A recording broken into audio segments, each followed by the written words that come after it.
नमस्कार। नमस्कार दोस्तों, हमारे इस YouTube चैनल पर आपका स्वागत है। आज हम बात करेंगे हमारी अपनी धरती के बारे में, जिसे हम सभी अपना घर, अपनी मातृभूमि कहते हैं। क्या आप जानते हैं कि धरती के बारे में कितनी रोचक जानकारियां हैं और कैसे हम इसे सुरक्षित रख सकते हैं? तो बिना किसी देरी के आज हम आपको लेकर जा रहे हैं हमारी मातृभूमि पृथ्वी के बारे में रोचक और जाने-माने तथ्यों से भरपूर एक सफर पर। लेकिन सबसे पहले आपको एक काम करना है। अगर आपने हमारे इस चैनल को सब्सक्राइब नहीं किया है तो अभी करें और आगे आने वाली वीडियो का आनंद लें। तो चलिए शुरू करते हैं। पृथ्वी सौरमंडल में सूर्य से तीसरा ग्रह है और एकमात्र खगोलीय वस्तु यानी सेलेस्टियल ऑब्जेक्ट है जो जीवन को आश्रय देने के लिए जाना जाता है। इसकी सतह का 71% भाग जल से तथा 29% भाग भूमि से ढका हुआ है। इसकी सतह विभिन्न प्लेटों से बनी हुई है। इस पर जल तीनों अवस्थाओं में पाया जाता है। इसके दोनों ध्रुवों पर बर्फ की एक मोटी परत है। रेडियोमेट्रिक डेटिंग अनुमान और अन्य सबूतों के अनुसार पृथ्वी की उत्पत्ति 4.54 अरब साल पहले हुई थी। पृथ्वी के इतिहास के पहले अरब वर्षों के भीतर जीवों का विकास महासागरों में हुआ और पृथ्वी के वायुमंडल और सतह को प्रभावित करना शुरू कर दिया, जिससे अवायुजीवी यानी वायु के बिना जीवित रहने वाला जीवाणु और बाद में वायुजीवी जीवों का प्रसार हुआ। कुछ भूगर्भीय साक्ष्य इंगित यानी जियोलॉजिकल एविडेंस इंडिकेट्स करते हैं कि जीवन का आरंभ 4.1 अरब वर्ष पहले हुआ होगा। पृथ्वी पर जीवन के विकास के दौरान जैव विविधता यानी बायोडायवर्सिटी का अत्यंत विकास हुआ। हजारों प्रजातियां लुप्त होती गई और हजारों नई प्रजातियां उत्पन्न हुई। इसी क्रम में पृथ्वी पर रहने वाली 99% से अधिक प्रजातियां विलुप्त हैं। सूर्य से उत्तम दूरी, जीवन के लिए उपयुक्त जलवायु और तापमान ने जीवों में विविधता यानी डाइवर्सिटी को बढ़ाया। पृथ्वी का वायुमंडल कई परतों से बना हुआ है। नाइट्रोजन और ऑक्सीजन की मात्रा सबसे अधिक है। वायुमंडल में ओजोन गैस की एक परत है जो सूर्य से आने वाली हानिकारक पराबैंगनी किरणों को रोकती है। वायुमंडल के घने होने से इस सूर्य का प्रकाश कुछ मात्रा में प्रवर्तित हो जाता है, जिससे इसका तापमान नियंत्रित रहता है। अगर कोई उल्का पिंड पृथ्वी के वायुमंडल में प्रवेश कर जाता है तो वायु के घर्षण के कारण या तो जलकर नष्ट हो जाता है या छोटे टुकड़ों में विभाजित हो जाता है।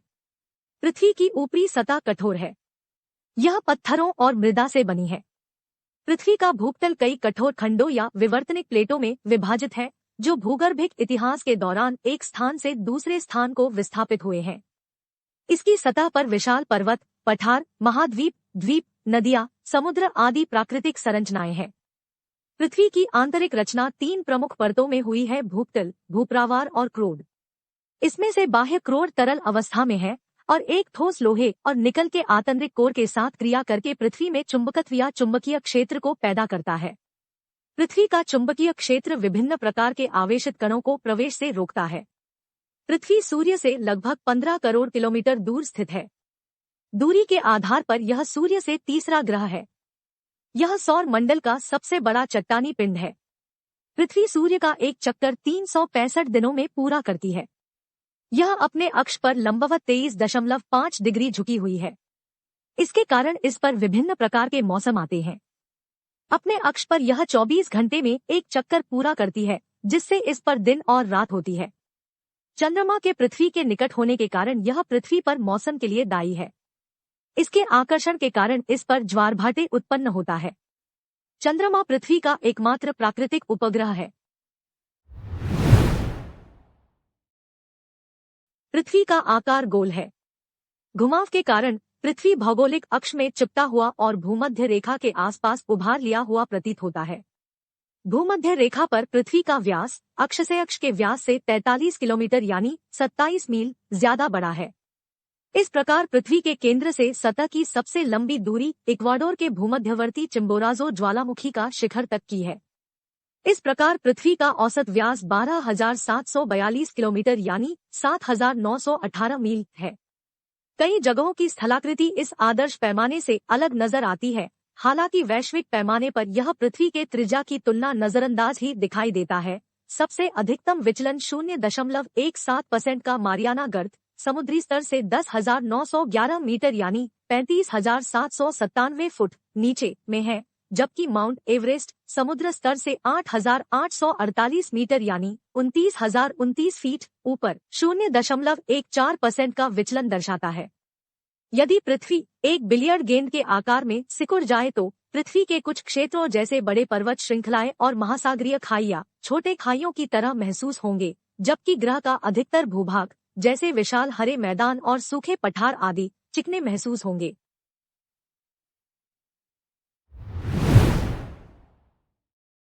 34.6% iron, 29.5% oxygen, 15.2% silicon, 12.7% magnesium, 2.4% nickel, 1.9% sulphur, 0.05% titanium. शेष अन्य। धरती का घनत्व पूरे सौरमंडल में सबसे ज्यादा है। बाकी चट्टानी ग्रह की संरचना कुछ अंतरों के साथ पृथ्वी के जैसी ही है। चंद्रमा का केंद्रक छोटा है, बुध का केंद्र उसके कुल आकार की तुलना में विशाल है। मंगल और चंद्रमा का मेंटल कुछ मोटा है। चंद्रमा और बुध में रासायनिक रूप से भिन्न भूतल नहीं है, सिर्फ पृथ्वी का अंत और बाह्य मेंटल परत अलग है। ध्यान दें कि ग्रहों पृथ्वी भी की आंतरिक संरचना के बारे में हमारा ज्ञान सैद्धांतिक ही है। पृथ्वी की आंतरिक संरचना शल्कीय अर्थात परतों के रूप में है, जैसे प्याज के छिलके परतों के रूप में होते हैं। इन परतों की मोटाई का सीमांकन रासायनिक विशेषताओं अथवा यांत्रिक विशेषताओं के आधार पर किया जा सकता है। यांत्रिक लक्षणों के आधार पर पृथ्वी स्थलमंडल, दुर्बलता मंडल, मध्यवर्ती आवरण, बाह्य सत्व कोर और आंतरिक सत्व कोर से बना हुआ है। रासायनिक संरचना के आधार पर इसे भूपर्पटी, ऊपरी आवरण, निचला आवरण, बाहरी कोर और आंतरिक कोर में बांटा गया है। पृथ्वी की ऊपरी परत भूपर्पटी एक ठोस परत है, मध्यवर्ती आवरण अत्यधिक गाढ़ी परत है और बाह्य सत्व कोर तरल तथा आंतरिक सत्व कोर ठोस अवस्था में है। आंतरिक सत्व कोर की त्रिज्या पृथ्वी की त्रिज्या की लगभग 5वां हिस्सा है। पृथ्वी के अंतरतम की यह परतदार संरचना भूकंपीय तरंगों के संचलन और उनके परावर्तन तथा प्रत्यावर्तन पर आधारित है, जिनका अध्ययन भूकंपलेखी के आंकड़ों से किया जाता है। पृथ्वी की आंतरिक गर्मी अवशिष्ट गर्मी के संयोजन से आती है। ग्रहों में अनुवृद्धि से लगभग 20% और रेडियोधर्मी क्षय के माध्यम से 80% ऊष्मा उत्पन्न होती है। पृथ्वी के भीतर प्रमुख ताप उत्पादक समस्थानिक आइसोटोप में पोटेशियम 40, यूरेनियम 238 और थोरियम 232 सम्मिलित है। पृथ्वी के केंद्र का तापमान 6000 डिग्री सेल्सियस यानी 10,830 डिग्री फ़ारेनहाइट तक हो सकता है और दबाव 360 GPa तक पहुंच सकता है। क्योंकि सबसे अधिक गर्मी रेडियोधर्मी क्षय द्वारा उत्पन्न होती है, वैज्ञानिकों का मानना है कि पृथ्वी के इतिहास की शुरुआत में कम या आधा जीवन के समस्थानिक के समाप्त होने से पहले पृथ्वी का ऊष्मा उत्पादन बहुत अधिक था। धरती से औसतन ऊष्मा का क्षय 87 MWm-2 है, वही वैश्विक ऊष्मा का क्षय 4.421013 W है।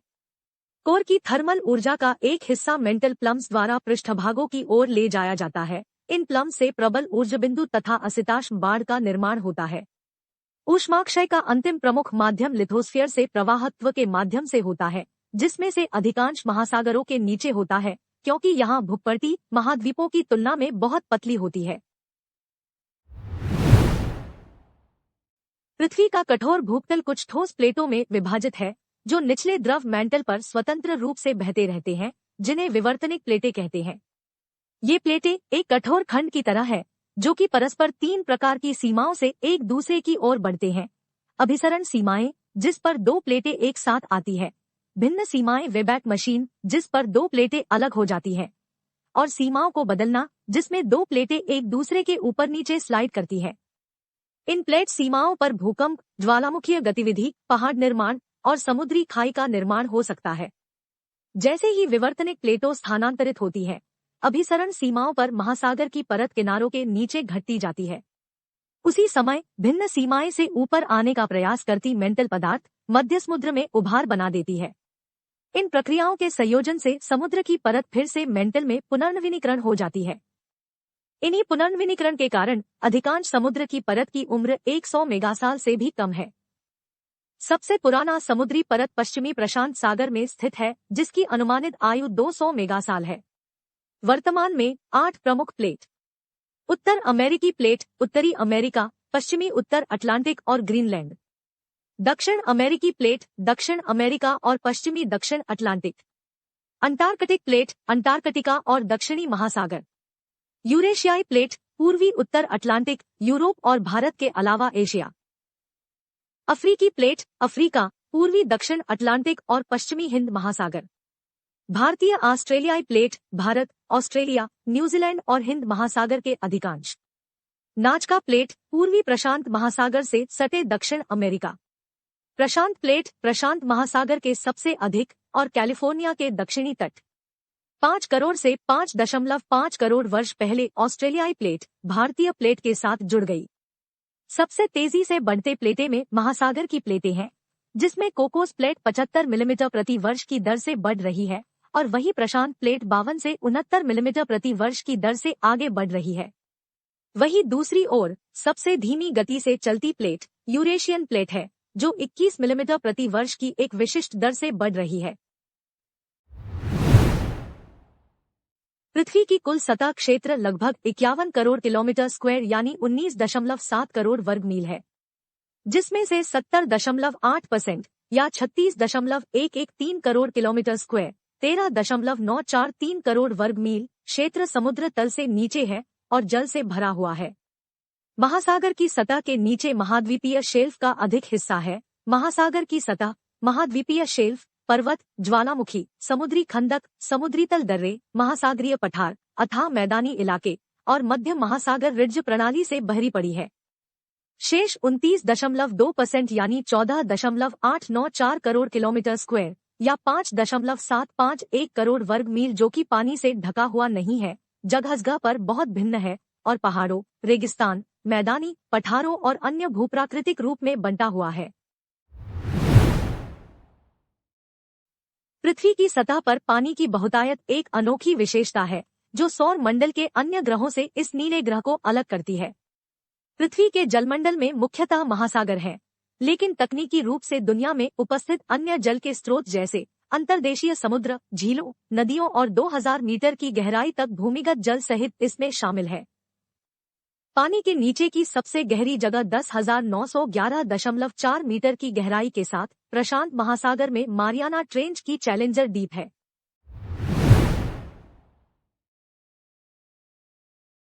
पृथ्वी के वातावरण में 77% नाइट्रोजन, 21% ऑक्सीजन और कुछ मात्रा में आर्गन, कार्बन डाइऑक्साइड और जल वाष्प है। कार्बन डाइऑक्साइड पृथ्वी के सतह का तापमान का ग्रीन हाउस प्रभाव द्वारा नियंत्रण करती है। ग्रीन हाउस प्रभाव द्वारा पृथ्वी सतह का तापमान 35 डिग्री सेल्सियस होता है, अन्यथा वह -21 डिग्री सेल्सियस से 14 डिग्री सेल्सियस रहता। इसके न रहने पर समुद्र जम जाते और जीवन असंभव हो जाता। पृथ्वी के वायुमंडल की कोई निश्चित सीमा नहीं है। यह आकाश की ओर धीरे धीरे पतला होता जाता है और बाह्य अंतरिक्ष में लुप्त हो जाता है। वायुमंडल के द्रव्यमान का 3/4 हिस्सा सतह से 11 किलोमीटर यानी 6.8 मील के भीतर ही निहित है। सबसे निचले परत को ट्रोपोस्फियर कहा जाता है। सूर्य की ऊर्जा से यह परत और इसके नीचे तपती है और जिसके कारण हवा का विस्तार होता है। फिर यह कम घनत्व वाली वायु ऊपर की ओर जाती है और एक ठंडे उच्च घनत्व वायु में प्रतिस्थापित हो जाती है। इसके परिणामस्वरूप ही वायुमंडलीय परिसंचरण बनता है, जो तापीय ऊर्जा के पुनर्वितरण के माध्यम से मौसम और जलवायु को चलाता है। प्राथमिक वायुमंडलीय परिसंचरण पट्टी 30 डिग्री अक्षांश से नीचे के भूमध्य रेखा क्षेत्र में और 30 डिग्री और 60 डिग्री के बीच मध्य अक्षांशों में पश्चिमी हवा की व्यापारिक पवन से मिलकर बने होते हैं। जलवायु के निर्धारण करने में महासागरीय धाराएं भी एक महत्वपूर्ण कारक है, विशेष रूप से थर्मोहेलिन परिसंचरण, जो भूमध्यवर्ती महासागरों से ध्रुवीय क्षेत्रों तक ऊष्मीय ऊर्जा वितरित करती है। सतही वाष्पीकरण से उत्पन्न जल वाष्प परिसंचरण तरीकों द्वारा वातावरण में पहुंचाया जाता है। जब वायुमंडलीय स्थितियों के कारण गर्म, आर्द्र हवा ऊपर की ओर जाती है, तो यह वाष्प सघन हो वर्षा के रूप में पुनः सतह पर आ जाती है। तब अधिकांश पानी नदी प्रणालियों द्वारा नीचे की ओर ले जाया जाता है और आमतौर पर महासागरों या झीलों में जमा हो जाती है। यह जल चक्र भूमि पर जीवन हेतु एक महत्वपूर्ण तंत्र है और कालांतर में सतही क्षरण का एक प्राथमिक कारक है। धरती में ऐसे कई संसाधन हैं जिसका मनुष्यों द्वारा शोषण किया गया है। अनवीकरणीय संसाधन जैसे कि जीवाश्म ईंधन केवल भूवैज्ञानिक समयकालों पर नवीनीकृत होते हैं। कोयला, पेट्रोलियम और प्राकृतिक गैस आदि जीवाश्म ईंधन के बड़े भंडार पृथ्वी की सतह के अंदर से प्राप्त होते हैं। 1980 में पृथ्वी की जमीन की सतह के 5053 मिलियन हेक्टेयर यानी 50.53 मिलियन किलोमीटर स्क्वायर क्षेत्र पर जंगल थे। 6788 मिलियन हेक्टेयर यानी 67.88 मिलियन किलोमीटर स्क्वायर पर घास के मैदान और चरागाह थे और 1501 मिलियन हेक्टेयर यानी 15.01 मिलियन किलोमीटर स्क्वायर क्षेत्र पर फसल उगाया जाता था। 1993 में सिंचित भूमि की अनुमानित क्षेत्र 24,81,250 वर्ग किलोमीटर यानी 9,58,020 वर्ग मील था। भवन निर्माण करके मनुष्य भी भूमि पर ही रहते हैं। यह था हमारा वीडियो पृथ्वी के बारे में। हम आशा करते हैं कि आपको यह जानकारी पसंद आई होगी और आपने हमारे चैनल को सब्सक्राइब किया होगा। अगर ये जानकारी अच्छी लगी है तो कमेंट करके बताएं। इस वीडियो को अपने दोस्तों और रिश्तेदारों में शेयर करें। आगे भी जानकारीपूर्ण वीडियो आती रहेंगी। इसीलिए अपडेटेड रहने के लिए चैनल को सब्सक्राइब करें और बेल आइकन नोटिफिकेशन ऑन जरूर कर ले। वीडियो को लाइक या शेयर करना ना भूलें। जल्दी ही मिलेंगे यही जानकारीपूर्ण वीडियो के साथ। तब तक के लिए जय हिंद, जय भारत।